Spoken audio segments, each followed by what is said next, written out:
Welcome one and all, my name is Tawess, and as you can see we are tackling another Aether Sprite today.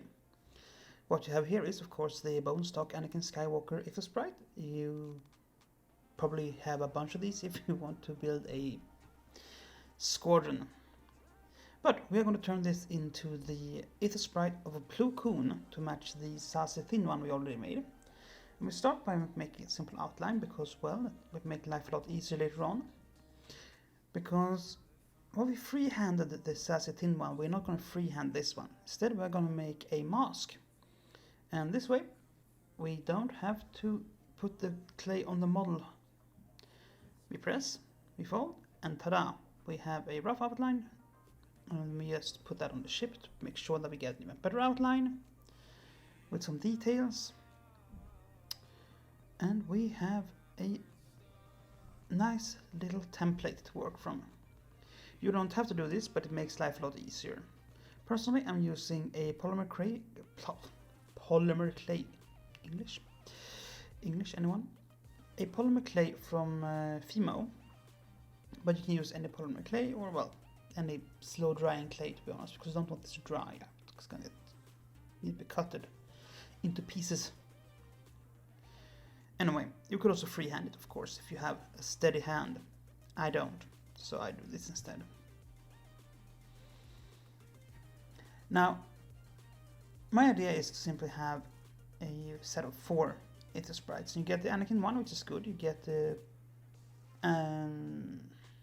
Obi-Wan Kenobis from the Guardians of the Republic set. And then you're pretty much stuck. You have a bunch of more pilot cards, but you're pretty much stuck. So, customizing your own or having someone paid to customize it for you is pretty much the only way forward, because the only quote-unquote neutral one, which is Obi-Wan's, is in a set that costs a lot of money compared to the Anakin Aether Sprite. I don't know, maybe we will get a Aether Sprite later on, which is for some other character. But seeing how we have Mace Windu, Plo Koon, Sassathin, Luminara Unduli, and her Barriss Ophi, her Padawan, and Sokatano. So you have a lot of pilots and not many ships to represent them, since they're using the bright yellow distinctly linked to Anakin. I would probably have flipped it around, having the neutral one is as the single expansion, having Anakin's in a set.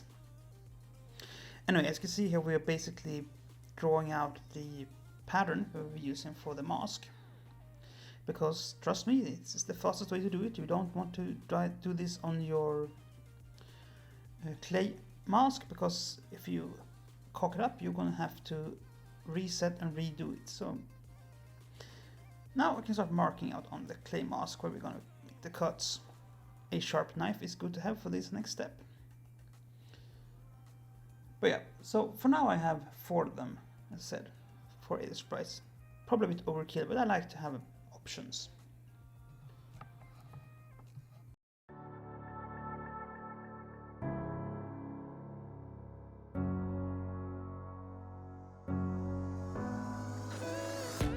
I got it so bad.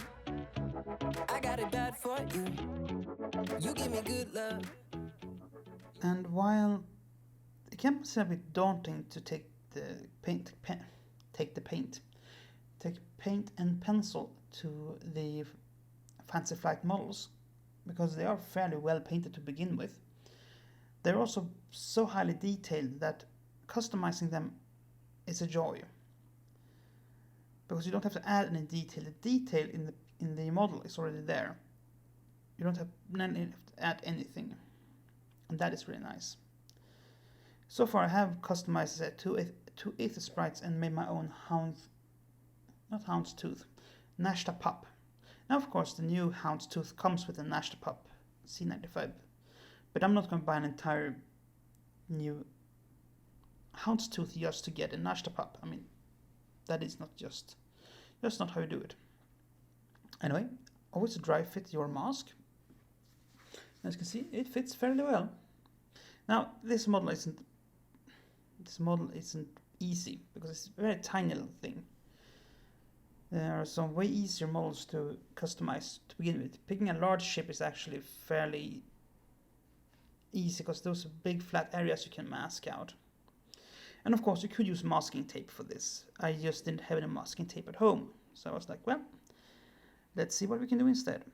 And a clay mask is nice because you can really get into the details.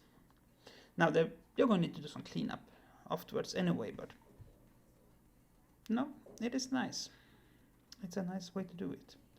So we dry fit, and then we tweak and tweak and tweak and tweak and tweak and tweak and tweak again. But again, this is nice, the clay. You can just lift it a bit, move it around, push it till it looks good, because it don't have to be perfect. Once you painted it, cleaned it up, and then added a wash to it, it will hide a lot of mistakes, so don't be afraid. And again, these models have very good model lines. So if you happen to mess one up, you can technically just paint it over again and try again without losing too much detail. So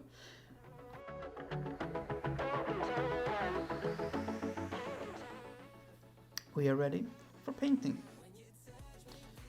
And I'm not going to insult you by saying that you have to watch me in base coat, white and model, because I'm pretty sure you know at this point how to base coat a model.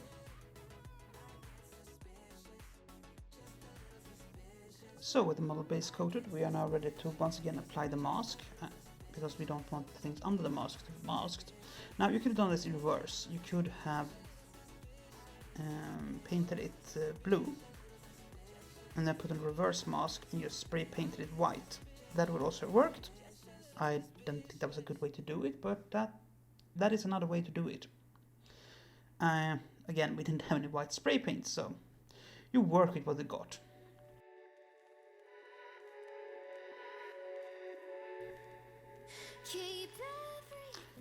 Some people would say, well, Tawess, don't you actually plan things out beforehand? I would be like, no, I don't. So we touch up and we start applying the blue.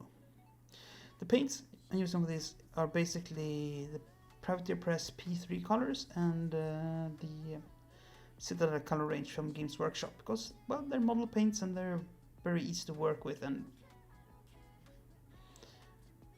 don't really see a need to go any more fancy than that. Now, they are expensive. You can probably find cheaper model paints, but that's it. They do the thing. They work. Anyway, I'm going to basically just leave off here because this is a process that I think you should be enjoying. I will catch back up with you somewhat later.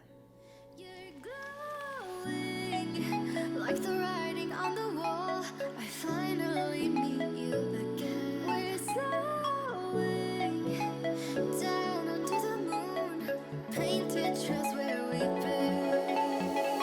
Shadow in the spotlight,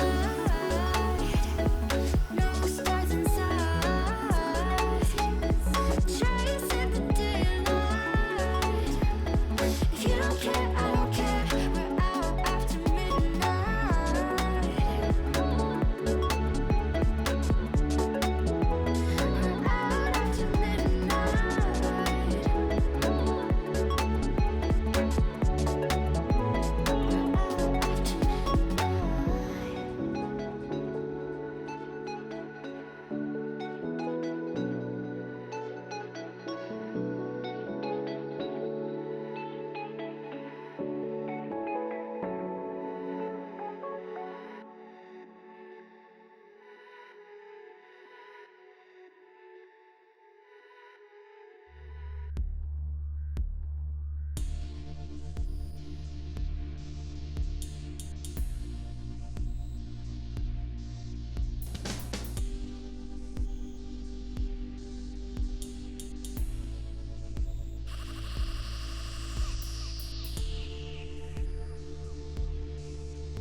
Now, painting the underside is a bit tricky because there's no real good images of what the underside of his specific spacecraft looks like. So I detailed the engines a bit, and I think I decided to add a bit of grey.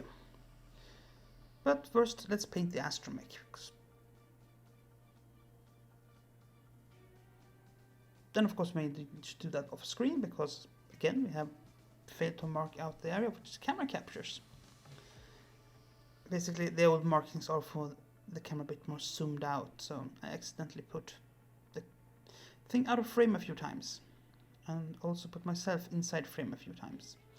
But yeah, we go for a greyish undertone to add some detail to the underside because it's plain and there's no good image of what it looks like. Now, why Plo Koon? Well, I also have a fascination for Plo Koon because back in the days when the new movies came out, old movies at this point, but the prequel movies came out, some of the first toys I got was those of Zazathin and Plo Koon because they just happened to be that way. Because I like the Jedis, and those were a pair of Jedis that for some reason was easier to get a hold of.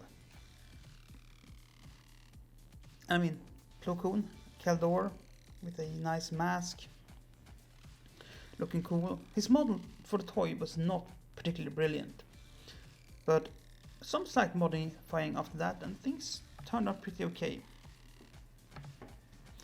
Now, we're gonna make some ink, because it's way too easy to just buy ink, I guess. To be fair, what did happen? God damn English today, I don't know what is it. What did happen was that I accidentally left my ink bottle open, so the ink dried.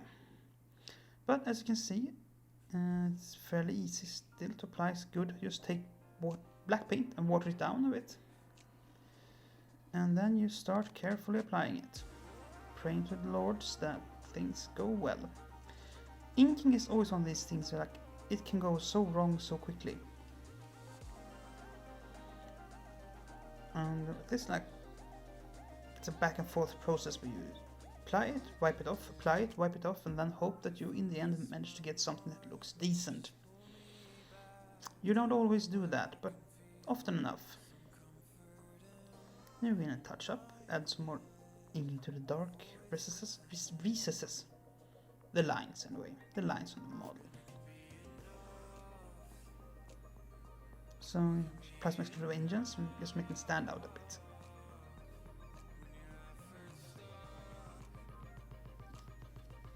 So, as you can see, one very customized model.